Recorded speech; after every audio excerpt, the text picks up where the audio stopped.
ദുബായിൽ വാഹനമോടിക്കുന്നവർക്കായി ഒരു സന്തോഷ വാർത്ത എത്തിയിരിക്കുകയാണ്. നഗരത്തിൽ വാഹനമോടിക്കുന്നവരുടെ കാത്തിരിപ്പ് സമയം 20% വരെ കുറയ്ക്കാൻ പുതിയ AI സംവിധാനം അവതരിപ്പിക്കുകയാണ് Dubai RTA. Dubai roads and transport authority നഗരത്തിലുടനീളമുള്ള ട്രാഫിക് സിഗ്നൽ നിയന്ത്രണത്തിൽ AI ഉപയോഗിക്കാൻ പദ്ധതിയിടുകയാണ്. ദുബായ് AI വീക്കിന്റെ ഭാഗമായി അടുത്തിടെ ആരംഭിച്ച RTAയുടെ AI സ്ട്രാറ്റജിയുടെ ഭാഗമായി അടുത്ത 5 വർഷത്തിനുള്ളിൽ 80-ലധികം പദ്ധതികളും സംരംഭങ്ങളും RTA നടപ്പിലാക്കുമെന്നാണ് നിലവിലെ റിപ്പോർട്ടുകൾ. പൊതുജനങ്ങളുടെ സന്തോഷം വർദ്ധിപ്പിക്കുക, ഒപ്പം ബുദ്ധിപരമായ ട്രാഫിക് മാനേജ്മെന്റ് കെട്ടിപ്പടുക്കുക എന്നിവയും ദുബായിയുടെ ട്രാഫിക് സ്ട്രാറ്റജിയിൽ ഉൾപ്പെടുന്നുണ്ട്.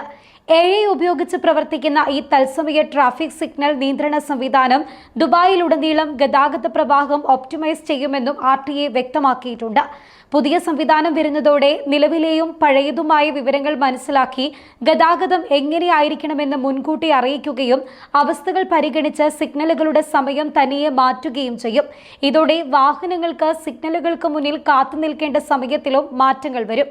ഈ നടപടികൾ ട്രാഫിക് സിഗ്നലുകളിലെ കാത്തിരിപ്പ് സമയം 20% വരെ കുറയ്ക്കുകയും ക്രോസിംഗുകളിലെ ഗതാഗത സുരക്ഷ മെച്ചപ്പെടുത്തുകയും പൊതുഗതാഗതത്തിന്റെയും മുൻഗണന വാഹനങ്ങളുടെയും സുഗമമായ ഒഴുക്ക് സാധ്യമാക്കുകയും ചെയ്യുമെന്നാണ് പ്രതീക്ഷിക്കുന്നത്. ഇക്കഴിഞ്ഞ ഏപ്രിൽ 21-നാണ് ദുബായിൽ AI വീക്കിന് തുടക്കമായത്.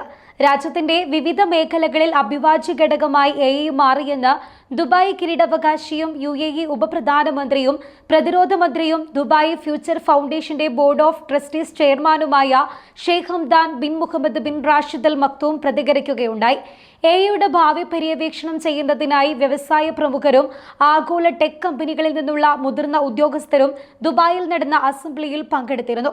അസംബ്ലി സന്ദർശന വേളയിൽ മെറ്റ, ടെസ്ല സ്യൂട്ട് എന്നിവയുൾപ്പെടെ പ്രമുഖ ആഗോള ടെക് കമ്പനികൾ അവതരിപ്പിച്ച അത്യാധുനിക AI സാങ്കേതിക വിദ്യകളും ലോകമെമ്പാടുമുള്ള രാജ്യങ്ങളെ പ്രതിനിധീകരിക്കുന്ന 60 സ്റ്റാർട്ടപ്പുകളിൽ നിന്നുള്ള നൂതന ആശയങ്ങളും പദ്ധതികളും ഷെയ്ഖ് ഹംദാൻ അവലോകനം നടത്തുകയും ചെയ്തു. നിർമ്മിത ബുദ്ധിയുടെ അനന്ത സാധ്യതകൾ ചർച്ച ചെയ്യുന്ന പ്രഥമ ദുബായ് AI വീക്കിൽ ലോകത്തുടനീളമുള്ള 10,000-ലേറെ പേരാണ് പങ്കെടുത്തത്. ദുബായ് ഫ്യൂച്ചർ ഫൗണ്ടേഷനാണ് പരിപാടിയുടെ സംഘാടകർ. Microsoft, Meta, Google cloud, open AI, Nvidia, tech ലോകത്ത് പേരുകേട്ട വമ്പന്മാരെല്ലാം ഒരു കുടക്കീഴിൽ ഒരുമിക്കുന്ന നിർമ്മിത ബുദ്ധി വാരത്തിനാണ് ദുബായ് കഴിഞ്ഞ ദിവസങ്ങളിൽ സാക്ഷ്യം വഹിച്ചത്. വർത്തമാനകാലത്ത് AI ഉണ്ടാക്കിയ സ്വാധീനത്തിനൊപ്പം ഭാവിയിൽ AI ഉണ്ടാക്കാനിരിക്കുന്ന മാറ്റങ്ങളെക്കുറിച്ചും വിവിധ സെഷനുകളിൽ ചർച്ച ചെയ്തിരുന്നു. ഇതുവരെ 325 കമ്പനികൾക്കാണ് UAE AI മുദ്ര നൽകിയത്. നിർമ്മിത ബുദ്ധിയുടെ ഉത്തരവാദിത്തമുള്ള പരിഹാരങ്ങൾക്കായി UAE ഗവൺമെന്റ് നൽകുന്ന ശ്രമമാണ് AI സീലുകൾ എന്നത്. ഇന്ത്യയടക്കം 15 രാഷ്ട്രങ്ങളിൽ നിന്നുള്ള പ്രതിനിധികൾ AI വീക്കിൽ പങ്കെടുത്തിരുന്നു. 25 ടെക് കമ്പനികളും 18 ഗവൺമെന്റ് സ്ഥാപനങ്ങളും 20 യൂണിവേഴ്സിറ്റികളും പരിപാടികളുടെ ഭാഗമായി നിന്നിരുന്നു. 100 രാഷ്ട്രങ്ങളിൽ നിന്നുള്ള 10,000-ലേറെ ആളുകളാണ് 5 ദിവസം നീളുന്ന AI വീക്കിൽ പങ്കെടുത്തത്.